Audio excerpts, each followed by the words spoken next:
when organized crime becomes so clever that the police are forced to take desperate measures. It becomes hard to tell the cops from the killers. Quick, Bobby! Bobby, get him! Roy Scheider, in The French Connection, he helped to crack a $32 million dope ring. Now he's back, leading a new team of undercover super cops, even more ruthless than the mob they're gunning for. The 7-Ups, the dirty trick squad that even the regular police are afraid of. Who shot the policeman in your car? I'm hurt bad.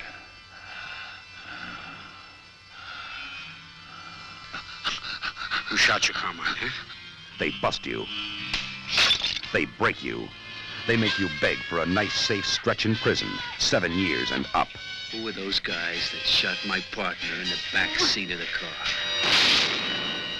The guy you iced was a cop. Okay, so he was a cop.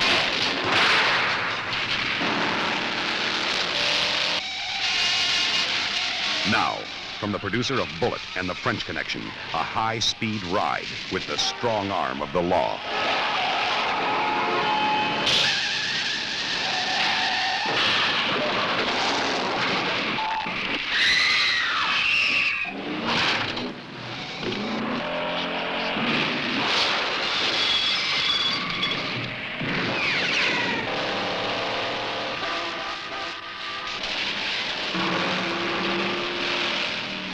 Business. It's a matter of kill or be killed.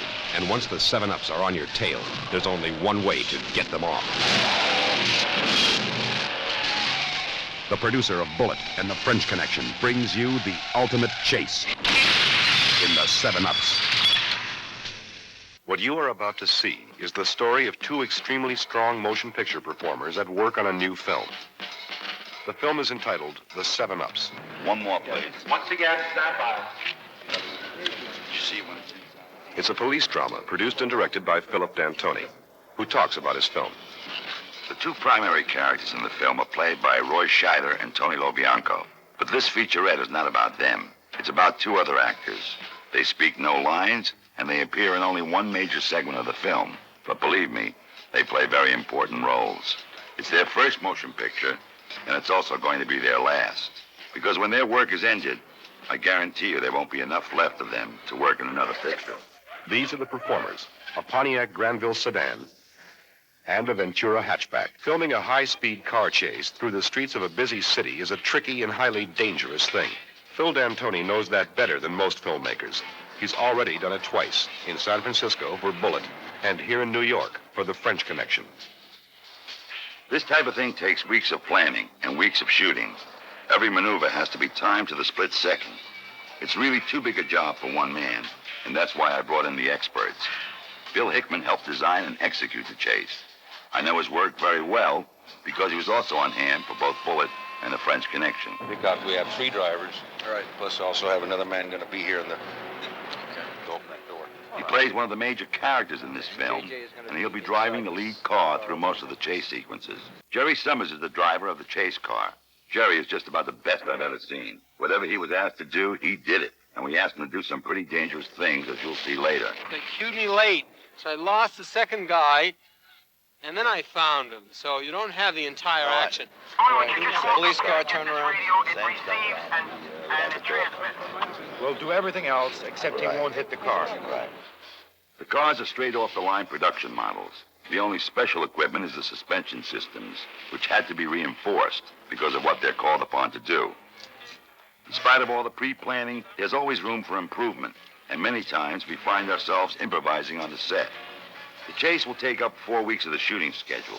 During the setup time, waiting for the proper light, and retakes, each minute of the final film will equal upwards of 4 hours of work by the crew. We first shoot each segment of the chase from a number of angles outside the cars. Then we rerun them with cameras actually mounted on the cars. This will give the audience a feeling of being part of the action. And finally, we set up additional shots to catch the reactions of the drivers during the chase. Every car in every scene is driven by an expert. Nobody's taking any unnecessary chances, especially Phil D'Antoni. He knows nothing heightens the excitement of a chase scene as much as the threat of physical violence to innocent bystanders. I got too far. Do it 2-3 times. But he takes great pains to make sure the threat comes off on film, but not in real life. We'll have rehearsal while you're setting up down below. Okay. All right, kids.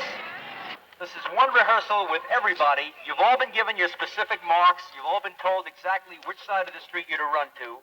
I want to have everybody go back to the same marks that they had before. I'm going to stand out in the middle of the street. I'll be the car.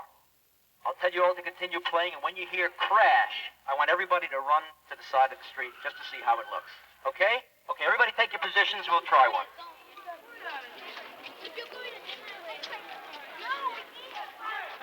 Now, kids, we'll do this exactly the way you did it before. Any of you that screamed as the car went through, proceed to do it exactly the same way. Okay? All right, action, everybody playing. Let's go. Jumping rope. Let's hear it. All right, here comes the car. Crash! Day after day, week after week, the shooting continues. And each printed take brings D'Antoni and his crew one step closer to the payoff scene. Wednesday, March 28, 1973. That was the day we went after the final shot. The weather had warmed up, so I had shaved off my beard. But I'm afraid the situation was still pretty hairy. Hi, Billy. Looks good, looks good. I'm just wondering about the different positions. That's right. I was really feeling the pressure on this scene. Okay, it had to be perfect. The first time, for one important reason. Hey, Billy, one more thing. I don't have to remind you. It's a one-timer. I know. It's a one shot. At the end of this day's shooting, all the sequences will be ready for the Academy Award-winning film editor, Jerry Greenberg. He will have a few hours of uncut film to assemble into a 10-minute sequence. Well, to push you over. Now, you've already whipped me, pushing me to my left. And on the 3-lane, I'll start pushing you over. And then try that exit. You know what I mean? It's beyond where you had the blowout. Just found it. Santi, throw me a little bit of that tape. And here, from behind the scenes and from the viewpoint of our two steel actors, is an idea of what Jerry Greenberg will have to work with.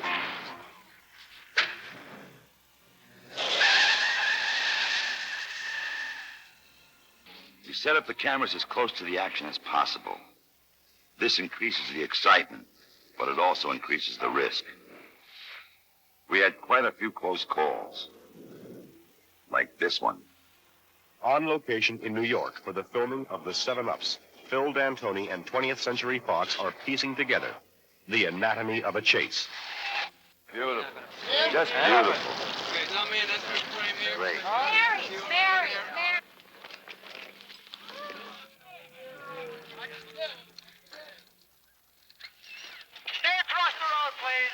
And like the man said, you get one shot. And it takes the best in the business to plan it, to shoot it, and to be able to walk away from it when it's all over. I try not to really look back on it. Every once in a while, my wife or one of the kids will say, "Can we get it out?" Or, you know, no. What no, it's really boring at this stage of your life. You've seen it. I don't have any interest in it anymore. When I came out of the Army at the age of 22, I went to work at CBS, and I thought I was going to be a hotshot. I saw an advertisement in the newspaper for a news clerk. I went up and I went through about a half-hour interview, and the woman said to me, "You'd be perfect." And I thought, well, this is great. I'm going to get this job. And she said, "It's $28 a week, and it's in the mailroom." And I said, "The mailroom? I'm 22, 23 years old." She said, "Come on upstairs and I'll show you." And I went upstairs with her, and she said, "You see that fellow over there? That's David Selznick's son." And there was a kid throwing mail. And so she convinced me that that's how you started in those days, either in the mailroom or as a page somewhere else. So I worked in the mailroom. I did production assistant work. I worked on as a PA on old television shows like Studio One, Defense, which had a new director in there called Robert Mulligan. So I picked up things like that, and then I went into the sales area for a number of years, but eventually I teamed up with this fellow, Norman Baer, in 1963 to go into the television production work. And within the first month of our opening in January, I flew to London on my own and came out of London a few days later with a television contract with Elizabeth Taylor, which her agents immediately tried to kill when I brought it back home. It was going to be a kind of a duplicate of Jackie Kennedy's tour of the White House. And it was going to be Elizabeth Taylor in London. Once I got that on the air, everybody wanted to do a show like that. I did one with Sophia Loren in Rome, Melina Mercouri in Greece. There was one particular weekend when I was flying to Europe to interview Kim Novak, Ava Gardner, and 2 or 3 others like that. It was like all the stars wanted to do these kind of shows. After that, I did the DuPont Show of the Month. I did television shows. I did daytime television shows. We were a so-called hot team, Norman Baer and I. And I worked with him for 4 or 5 years until 1967 when I decided to go into the motion picture business and came up with the script for Bullet. And that became my career in the movies for another 6, 7 years. When Bullet came out, of course, it was a major hit. And I had a contract with Warner Brothers to do 2 or 3 more movies there. And I was working on several scripts. William Morris, who was my agent, kept sending me a book. An agent called Ron Mardikian kept sending me a book that had not been published yet. It was in manuscript form, called The French Connection. And I read it, and I thought, well, it's just too dry. It really wasn't the kind of thing I thought I'd be interested in. But he kept insisting that I read it again, and I read it the 3rd time and finally saw some merit in it and decided to go forward with it, and I optioned it. Then when I optioned it, I met Sonny and Eddie, and they really, you could see meeting these 2 guys, what kind of work they were doing, that there was a major motion picture in this. And so I went forward with it. Well, Sonny's nickname was Cloudy, and you could see why. He was negative all the time. That doesn't work. This doesn't. And Eddie was a full blast, go forward guy. That was terrific, and they were great cops at that time in New York City. I mean, where crime really kind of ran a little bit wild in terms of, while doing undercover work with them, I mean, I saw a couple of murders, and the research was immense with them, and they were able to get us out onto the streets. Now, the other thing about it is that Billy Friedkin, who I met in Paramount Pictures years before, in the gym, we both used to box.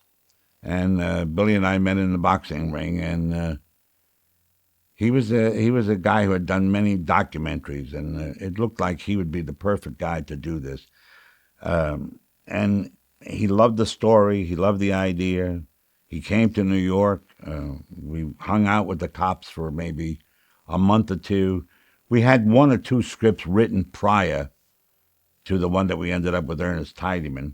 But the one with Tidyman was really written by Ernie, who came up to Billy's apartment, and he would be there, and Billy and I would dictate to him exactly what was going on in terms of the chase scene, and we would then disappear. The next morning, he'd show us the pages, and we would go on from there, what pages we liked, what pages we didn't like. And that's how that script got put together. But Tidyman did the writing. Nobody expects a hit movie. I mean, even Bullet, when I saw Bullet in its first real cut, I did get sick to my stomach. I came out of the room with my wife, and she said, "Oh, it's terrific. Oh, it's wonderful." And I said, "Great. What's your wife going to say?" She is going to say that, but I did get sick to my stomach. I didn't like it. I thought this was missing, that was missing, because what happens is you see all the things that could have been maybe a little bit better, And the same thing goes with the French Connection. The only difference is that I remember Billy asking me specifically, well, how do you really feel about it? And I said, well, I think we may have a minor hit, a minor cultural hit. And that was my ending to it. I never expected to get 5 Oscars or nominated for 8. When the French Connection was first out in October, November, Fox wanted to do anything with me. They wanted to sign me up for several pictures.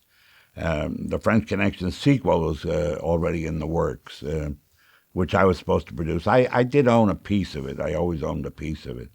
But I decided I didn't want to do that, and I thought I should move on. I had several projects, but we eventually narrowed it down to the 7-Ups. While we were making the French Connection, Sonny Grosso, who was one of the technical advisors, kept telling me about this group of policemen that he had worked with, I guess actually probably in the mid-'60s, and they were called the 7-Ups. That was their nickname, because they worked on mainly major felony cases where the penalty was 7 years and up. So I thought, hell, the title alone was worth examining, and so I thought we'd try and get a script out of it, and that's what happened. He worked with me, and we got a writer, and started to work on the script. Al Ruben was the writer.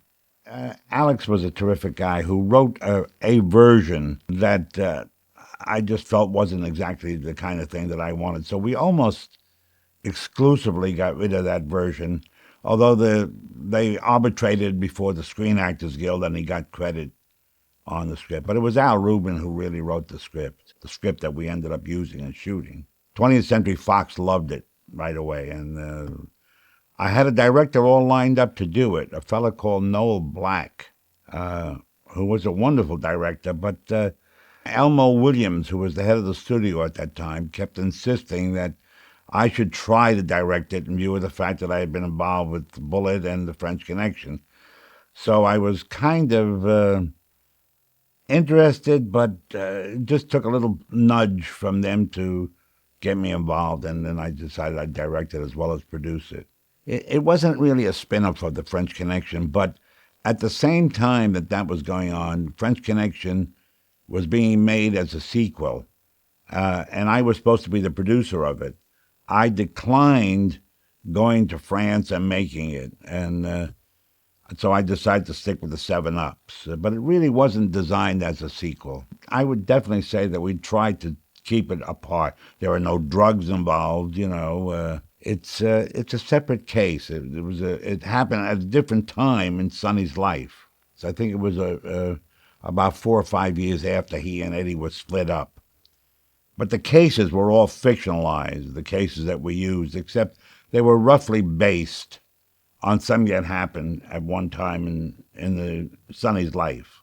Roy and I got along personally, and we decided we were going to make something together, whether it was going to be the 7-Ups or some other film. He would have been in it. And my next film, I was sure. As a matter of fact, Gene Hackman, who's a great guy, was so disappointed that we weren't working again, in another film. But there was no part for him in the 7-Ups, obviously. After the Academy Award, I did say to him, you'll be signing up so many contracts, you won't know what to do. Because he really didn't think it was going to work that well. Obviously, it did. I don't remember whether we actually said we wanted a Tony Bianco type or not. I think Tony was always in our mind to work with Roy. He's a terrific actor. I remember when I first saw him in The Honeymoon Killers, I literally thought he spoke Spanish. I didn't think he was an American at all. And when I first met him, I told him that. I mean, he's a terrific actor. What can I tell you? I mean, terrific, scary, almost in real life scary too, but great to work with. Spider, his nickname was Spider Spinell. Joe's mother was in the French Connection. I forget where she is. She played one of the older people in. Joe's great. Joe's a wonderful actor and was a hemophiliac, and he always told you about his hemophiliac. Just great. Has a innocent-looking face and just perfectly fit in. And of course, he went on to become a great soap opera star for years. Jerry Leon, of course, who was a real cop with the original Seven Ups. He's not an actor. Vic Arnold, just an actor that I picked out. He had the right look, you know. He was great. He was wonderful to work with. I was one of the many producers in those days who was very active. I mean, most producers or many producers don't even go to sets, I understand. But I mean, I get involved in the script making and the script writing and picking the actors and casting. And I think that 20th Century Fox, Gordon Stolberg became the head of the studio at the time.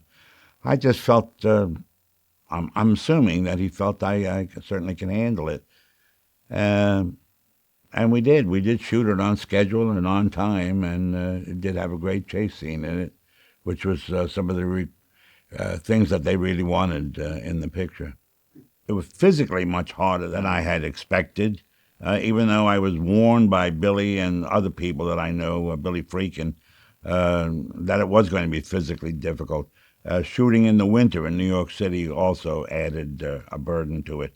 The reality look is the look that we want. You know, less lighting, dark when it's dark, and bright when it's bright. Reality is the whole thing, and I had no real problem with him. Ursfara. The only problem he and Bill Hickman, who was our stunt coordinator, didn't get along too well. And at one point, we had to part company with Bill in the middle of the film. And because he and Urs were not getting along, and I needed Urs more than I needed him. And Jerry Summers, who was the stunt driver who did all the stunt driving for the Roy Scheider character, finished up on the picture for me. I love Don Ellis, obviously. He did a great job in The French Connection, because our whole point in music was that there shouldn't be any theme, but that the music is always to move the film along or not. And in the chase scenes, there is no music in anything, which was maybe not a first, but certainly rare. Most chase scenes did have music in it. And again, in the Seven Ups, there was a guy called Alfred, I think it was Alfred Newman, a very famous family that did all the music at Fox. And they, for some reason, didn't like Don. And so they asked me to pick somebody else, and of course I did. Having been a musician in my life, I went along with Johnny Mandel, who's a great jazz composer and a great jazz musician. And I brought John in, and he did a score, a complete score, that, while it was a great score unto itself, and there's a recording of it, it just didn't fit the film. And so, thanks, 20th Century Fox gave me the rights to bring in Don, and Don did an entirely complete score again. The first 3 or 4 weeks were terrific, but it didn't have the staying power of the other movies. I think quite possibly because it didn't. There were certain values in it that I think were missing, that were in the French Connection. Like, in other words, the newness of it, the flash of it. By the time the Seven Ups came out, there were 2 or 3 other movies of the same ilk, and so it wasn't the big hit that the French Connection was.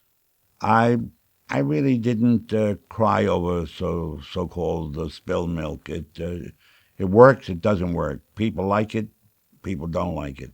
It's true of everything. You just have to make sure that you feel that you've given everything that you had, and I'm certain that we did.